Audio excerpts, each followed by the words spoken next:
Yeah, I mean, you were also saying that there is no political will, basically, because there are other options. And I just wanted to quote on that one article that has appeared in Spiegel Online, where also a German journalist talked to one sheikh who is against human trafficking, and then they had also a conclusio, and she wrote, smugglers of tomatoes or potatoes are regularly arrested in Egypt, yet not a single human trafficker has been prosecuted. The government in Cairo has generally justified its inaction by citing security concerns. So there is no political will, basically, regarding that issue. And you were also touching on several countries, and I'd like to come back to that because you mentioned Israel, Sudan, and Egypt, and I'd like to know how these networks function, and because you also said it's very complex, but how complex is it? Who is in the traffic chain, and who are the countries that are involved? And then I'd like to give you also one question on top of that, because according to the UN monitoring, global UN monitoring report, it's also said that Eritrean officers are involved in human trafficking. So if you could comment on that too, not only that it's mostly Eritrean people that are fleeing, but also government people that are close to the government that are involved in that human trafficking. Okay. The countries that are involved in this are, right now, the scariest part, actually, we are at its worst when we're talking about Sinai. A lot of people, because they haven't heard interviews from the hostages or, I don't know, rumors. Everybody keeps talking about how it's declining, that there are no more hostages anymore, but to me, from talking from family to families and to some hostages, it has been very difficult interviewing the hostages because the Bedouins are getting smarter they are catching how people are listening, and these hostages are telling us all kinds of stories. So now they are being careful. So whenever I call to Sinai, I have to have a name of who I want to speak to. So if I say I want to speak to Salam, then they will let me speak only to Salam. They will not let me speak to others as I used to do. I used to talk to every hostage and document all their stories.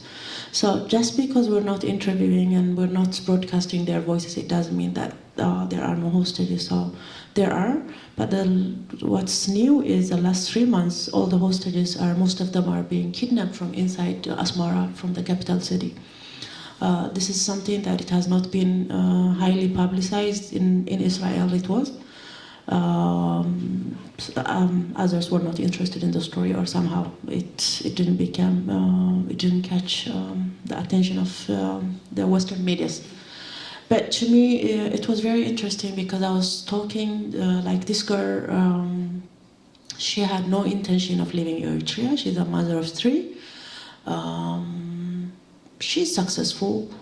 She has a store. She's got all her brothers and sisters in the West. They send her money, and so she's comfortable. She had no intention of leaving. So all she remembers is that she had an appointment to meet up with her business partner. They met, and he was standing there with 3 other men, and somehow then the next day she woke up in Kassala, in Sudan. Somehow they drugged her or whatever, she doesn't know. And I was thinking, this sounds weird, so it was hard to believe. And then suddenly I'm being contacted by different families where another girl, somebody called her, she's also from Asmara, someone called her and told her, your sister have sent you money, which normally when we send money, we send using black market. And so they called her and said, your sister have sent you money, so come to this place and get the money. So she's thinking, like always, they call her and tell her you have money. So she went, and then the next day she called her family from Kassala asking for $10,000. So I have at least the ones that I spoke to, 7 families, and then others from their families. I've heard about at least 30 cases that are similar from people that were kidnapped from Asmara. So when we are talking about the UN Monitoring Group report, they have mentioned in their report and Eritrea in general. Well, all of you here, I'm sure that somehow have, the poor ones, the ones that doesn't have money, they would just decide, they are in Sawa or whatever, I'm leaving Eritrea. And these are the people most of the times that end up into trouble. But if I have a brother, I know what's going on in Sinai. Of course, I will put out $5,000, $6,000, which most of the times these are colonels or generals that will drive them to Sudan without them being risk of getting kidnapped or anything. They will make sure that they will drive them all the way to Khartoum, and once in Khartoum they will call you and you will give them the Western Union code. So this itself is human trafficking, and that's how a lot of people have been getting out of Eritrea, the ones that have money at least. So for that itself is involvement. And another thing is when Eritreans are being kidnapped from inside Eritrea, that we have that. And then we also have, for the last 4 or 5 years, actually way before it was the Sinai issue was known to the general public, people were paying ransom inside Eritrea. And a lot of people have paid ransom inside Eritrea. So imagine, we all know the Eritrean regime, a regime that knows even what you ate for lunch. And suddenly, suddenly you are working, with 2 bags full of cash, with 1.5 million nafa in cash, meeting someone in a broad daylight, and you just pay a ransom. So how is that possible? How did they miss that? So these questions raised, it shouldn't be. There is no evidence that the regime, direct evidence that the president ordered these people to do this or that, but for failing to stop this, that itself is that makes them responsible. And until January this year, the Sinai issue, they have never raised it to begin with. So somehow there is involvement. I cannot say if it's the government or the generals themselves. As for the countries involved, people, as I said, get kidnapped from inside Eritrea. There have been many kidnappings from inside Eritrea, but near the border area, especially in Gulich area. Also, we have so many underage kids that get lured out of the refugee camp in Ethiopia, where there are smugglers that target very young people. Minors, unattended minors that are in Dabagona or other refugee camps, where they would be approached by people working for the smugglers, and they would tell them, life in Sudan is much better than life here in Ethiopia. So somehow they would just lure them out, and these young people, they don't think truly, and they will just, okay, so if I don't have to put out any money, then why not? They would tell them, okay, you can pay us once you are in Sudan. And it's easy to lure out these people, and a lot of people have died. Many of these young people have died. They ended up being sold to Sinai and have died. So we have Ethiopia, and then we have Egypt, of course, and Sudan, and Eritrea. So these are the countries involved. And of course, since most of the people have been released to Israel, and that's how Israel is connected to this country. But there's also another interesting issue, is that the Bedouins do kidnap people from Israel. Believe it or not, they do that. Many Africans, I don't know if some of you have seen in Facebook, where it says missing from Israel, last seen in Tel Aviv, and then we haven't heard from him. So there are many posts on missing people, Africans going missing from Tel Aviv. And so now this young Israeli man that happened to be on vacation in Egypt, on Taba area, Israelis are allowed to be there, somehow he ended up being somewhere else where he's not supposed to, so he was detained. So when he goes to prison, he's shaking, scared, because nobody likes Israeli, and he's in prison in Egypt. He's thinking, oh my God, I'm dying now. And suddenly, so somebody asks him, where are you from? I'm from Israel. This is an Eritrean young man talking to him in Hebrew, so he just felt like he saved his life.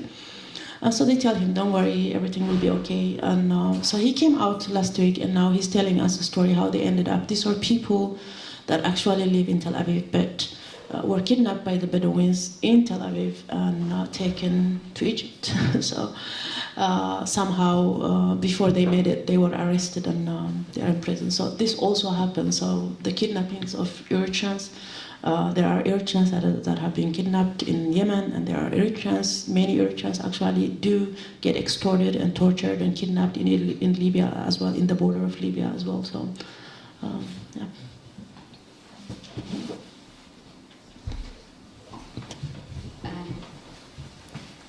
Yeah, this is actually very depressing at the moment, but we have to talk about this, so maybe we also find some ideas here. I wondered, Michael, when we were talking about this conference, also there was this question how this can be, when we talk about the networks, and Meron really described it, where they all are, where does, like, yeah, not the root cause why Eritreans are fleeing, but where does really, like, is there something like a mastermind behind, or how is it working? I mean, it's 40,000 dollars at the moment, or even higher, and where's the money going? And also there are several points in several countries where you pay, and is there somebody who's behind that, or how can it be identified? I don't know. I don't think that there is one person behind all this. You know, it's a sophisticated network of. It's almost like a classical antique trade route or something. You know, it's a trade route, and it's a system that functions. You're trading salt, or you're trading vegetables, or you're trading human beings. You know, it's not there. There's no difference. It's an elaborated, sophisticated network of who drives the truck. You know, I mean that's it. You know, like Solomon, the story I read you from. He's gathered with 150 Eritreans in the Egyptian desert, you know. So he has to wait there until the truck is full. Then the truck comes, and the 150 people are crammed into the truck, and then the driver takes them where he has to drive them, and this is what he's paid for, and also, like, he has to cross checkpoints. I mean, if you want to cross the Suez Canal Bridge, you know, there's a high chance that you have to get out of the car, that your body searched. I mean, if they don't like you even more stricter searches. So, like, how can it be that truckloads full of African migrants pass this strategically, like, important place like the Suez Canal Bridge? You know, come on. And so everybody's involved, you know. So like, this is one truck driver who tells me, I've been doing this route for various months or a year or so, and so he says, I'm driving down empty. You know, I mean, this is transport business. You know, I'm driving down empty, with the money to pay to buy my freight, which is human beings. So somebody in the owner of the truck, who is the guy who runs the torture camp, maybe it's another intermediate, he gives them that and that amount of money, maybe. So on his way down, he already pays off the guys at the checkpoints. Right? So with the rest of the money, he pays the Rashaida or whoever, and so he gets his truckload full of people, and then he drives back, and whenever he sees the guy who he has paid 20 euros, the guy says, okay, you know, you go. So along this, what I call along this trade route, everybody is involved. Almost everybody is involved, you know. They might not even know what he has in the truck, but they know that don't stop this guy because he will come back in a month and he will pay me off, you know.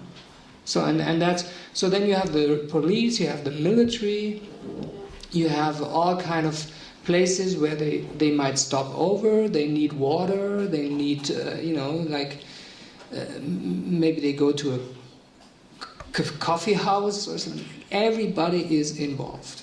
So, you know, if you want to stop, if you want to stop a trade route, like a trade on a route, you have to cut off the route where the route starts. You know, the longer you follow the route, the less possible it is to do anything. You know, so I think it's almost like the electricity cable that comes out of the wall. You know, you want to switch off the light and you just cut the fucking cable off. You know, that's basically what you have to do.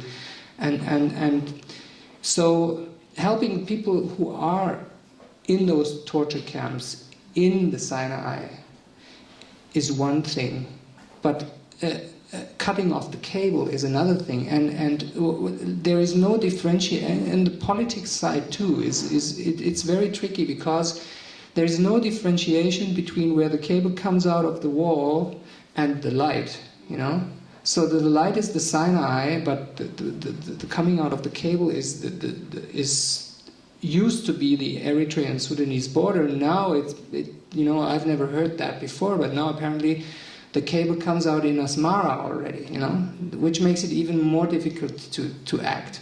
But what I want to say is that it's very, very important to differentiate the point of view that, okay, but how can we help these people in the Sinai? We cannot do anything. You know, I agree. I mean, it's very difficult to help the people who are in the torture camps at the moment. If not, you push the government and military action, everything that we should try to push for. But the fact that it's very, very difficult to help the people in the torture camps doesn't mean that we like the politics and they can lean back and say, you know, it's so difficult. You know, because we know where the cable comes out of the wall. And these border areas in Sudan, Eritrea, Sudan, also like a lot of hostages are kidnapped in United Nations refugee camps, you know, under the eyes of soldiers who are paid to take care of these people, you know. So these issues are politically uncomfortable for a lot of people, but these are the issues that have to be addressed. You know, that's what I think. May I just add to this? Because I just had a conversation about this yesterday that concerned refugee camps in Jordan. There is one refugee camp with 5 brothels, bordel, prostitution, human trafficking, women trafficking, and children trafficking in that region is the best and the best business. I was really shocked what I have heard yesterday about this Syrian and the refugee camps. And UNHCR, by the way. And the guy, head of the camp is a German. I will find out more about it. But it is. I challenged Gutierrez, the boss of UNHCR, with this. You know, when I told him, I have heard that in Sudanese camps, you know, people are getting, you know, kidnapped. He stared at me and said, can you please prove this? He said, I'm a politician. It's not my job to prove that. It's your job to see what is in your camps, what's going on there. I mean, I have been working 15 years ago within UNHCR, UNHCR officer. I know what also you can make lots of money out of refugees. Sorry to say so. Coming back to trafficking. And what you just said, I mean, we all know that drugs, human beings and weapons is the most profitable business. And we in Germany, unfortunately, are particularly underdeveloped in terms of organized crime. I follow this for the last 10, 15 years. You mean fighting organized? Fighting organized crimes, even debating it. Recently I had a discussion with a police officer from the Netherlands, and he confirmed this. I mean, there is hardly any conscience about organized crime in Germany, but we have it. We have the mafia, lots of corruption, etc., etc., and this is really what I really deplore. One should make more put pressure on the politicians here in Germany to address this. But I also wanted to say something else concerning what we can do. Yesterday we had an urgent debate on Syria in the Council of Europe. And of course, again, there was always the demand, we have to take the people who are guilty on using the chemical weapons to the International Court of Justice. In the afternoon, a couple of hours later, we had this in the Migration Committee, the debate on the refugee and Lampedusa. And I said, and I want to have the people who knew exactly the whereabouts of the boats and who did not rescue the boats, I want also to have them in the International Court of Justice, because nobody can ever tell me that nobody from Frontex and all these surveillance, the Mediterranean is surveyed like this table. Yeah? So every boat can be detected if we want to see it, and we can always rescue it. So this for me is also crime and should be addressed much more. And Eritreans are no